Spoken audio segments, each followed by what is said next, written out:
interpreted by the Supreme Court of the United States. And I was just sitting here looking at my directions trying to figure out where to go. She came up and asked what I do for a living. I don't see why that's her business. Maybe if we were in communist Russia or something, I have to go around showing. So, Stephen, your papers back? I'm saying what I do for a living, but I'm just sitting here trying to figure out where to go in the morning and trying to find a hotel on Microsoft Streets and Trips. Can you explain that to me? Can you explain to me why she took away my rental car contracts, putting me through the ringer here? I guess not. I guess you guys don't have to answer any questions, but I do. Could you roll down the window a little farther? No, I'm not going to roll down the window any farther. That's how far I rolled it down. Hey, excuse me, sir.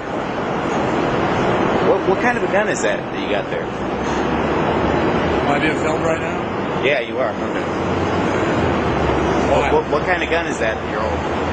Why are you filming? I want to know why you think that's necessary to carry that kind of a weapon to walk up to people's cars in the airport.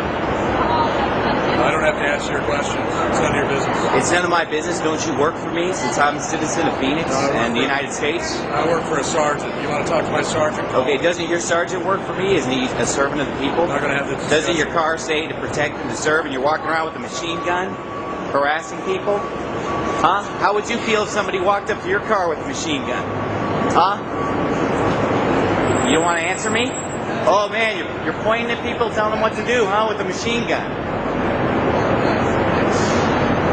Hey, excuse me. What kind of gun did he say that is? An AR? An AR? Yeah. All right, thanks. Hey, he wouldn't tell me. Oh. Because I wasn't admiring it. Oh. So I was telling him he shouldn't be pointing it at people's cars. Oh, probably should. And I have so many more scriptures. I mean, I'm just going to give you the references on some of these because I don't want to just go on and on here, okay? But Deuteronomy 21, 18 through 23, he says the same thing. It says that it talks about the citizens taking hold on somebody and bringing them in for the crime. Exodus 21, 12 through 19. Deuteronomy 22, 18 through verse 30. And those are three other long, lengthy passages that explain the same truth that I'm preaching to you right now. You see, here's what we live with, though. This is what we've got. Listen to this. Scottsdale officers hitting the streets. You see, now we have police being added in Scottsdale, not just driving up and down our streets every day, patrolling us and watching us and policing us. Now we have them walking up and down the streets from house to house, policing in the city of Scottsdale. It says, this girl, here's an example. This girl's mother had taken her son to school and left her daughter alone in the apartment with the door unlocked. This is not a child, though. This is an adult. Okay. The family is or a teenager or whatever. Family is being supervised by Child Protective Services. McDonough, this officer, also knocks on doors, warning residents that their garage door is open or that tools tossed in a truck bed are bait for burglars. Lori Stigl, 53, was surprised McDonough roused her because her front door was open behind a locked screen door, a possible sign of trouble. In the middle of the night, they wake up this woman in the middle of the night and say, I know your screen door's locked, but your door's not locked. Your garage door's open. Now listen. Maybe you want half of your money to be taken out of your paycheck. I don't know. Maybe you like to give all your money to the government so that the government can be your babysitter and police you and walk up and down the street and make sure that your both doors are shut, not just one of the doors, and to walk up and down your street every day watching you. Hey, in a free society, you don't have a police state. Are you listening? With police walking up and down the street, driving up and down the road, watching you, making sure that you're doing everything you're supposed to be doing. That's not freedom. Did you know in the United States it didn't used to be that way? Have you ever heard this term, the county sheriff? Has anybody ever heard that before? You know how big a county is? Yet they had a county sheriff. One man.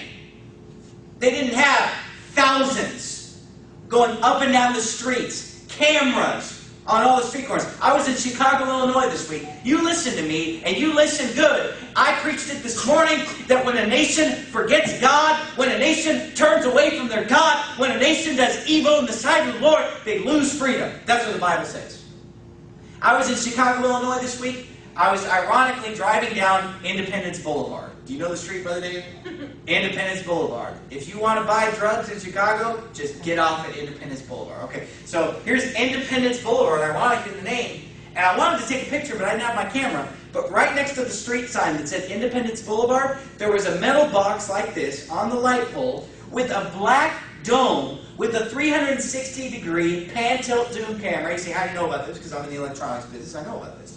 It's a camera that they can control like a joystick. They can zoom in on the head of a penny, and this camera's at the intersection, and it had the police logo on the side of the camera. It said Chicago Police Department, and they are watching that street with a video lens. And they have a joystick, and they're watching what's going on all the time in the streets. In Great Britain today, and of course we're celebrating our independence this Friday, I wish people knew what that meant anymore. I wish people understood what this country was built on anymore, and understood that this country is built on freedom and liberty, and that July 4th is not just a day to blow off fireworks and eat a hot dog and a piece of cake, hey, but to understand that we live in the freest country that's ever existed on the face of the earth, where we have freedom. Well, outside of Israel in the Bible, the second freest. But I'm going to tell you something. You think that the founding fathers of our country, you think that God has ordained this police state that we live in, where the government is watching us on camera? Great Britain is who we got our independence from. And you know what? In Great Britain today, go to any city in Great Britain. Go to Manchester, go to London, go to any of these big cities. Every square inch of that city is on closed-circuit television. Did you know that? Probably didn't know that, did you? I talked to my boss from Ireland. He said, oh yeah, closed-circuit television everywhere. You walk down the street, Big Brother is watching you in England today. Why? Because the crime got so out of control that the police could not control it anymore, and they said, we just have to put the whole cities on camera. Every city is on camera. I don't know about you, but I don't want to walk down the street and have cameras watching me all the time. That sounds like oppression. That sounds like slavery. That sounds like bondage. And that's what our country's going to because of sin. Sin always brings bondage. It brought the children of Israel into bondage. Again and again in the Bible. Big Brother watching you. Cameras everywhere in the United States of America. Walking down the street. Smile, you're on candid camera. In Tempe, Arizona. Smile, you're on candid camera. It's in Tempe. They're building cameras all over the... Hey, you say, what are those? Are just red light violation cameras. Oh yeah? We just saw another one. We drove down the road. It was a trailer that has a trailer hitch that hooks up to the back of a vehicle, and the police drops that off at different places, and it has closed-circuit television. It's not an intersection. It has nothing to do with speeding, nothing to do with a red light. There's no radar. It has 9 cameras looking all different directions, and it says Mobile Police Surveillance Unit, and they're dropped off all over the city of Tempe. We can drive around after church. I can show you. And then, when we're done with that, I can drive you down to the Tempe Public Library after the service, and I can show you a tank. A tank that will say on the side of it. I'm talking about a tank. I mean, does everybody know what a tank is? You know, it's got those big wheels with the things on it, and it's got the big cannon and armor. You know what it says on the side of it? Tempe Police Department. It's at the Tempe Library. My wife goes there every week. There it is.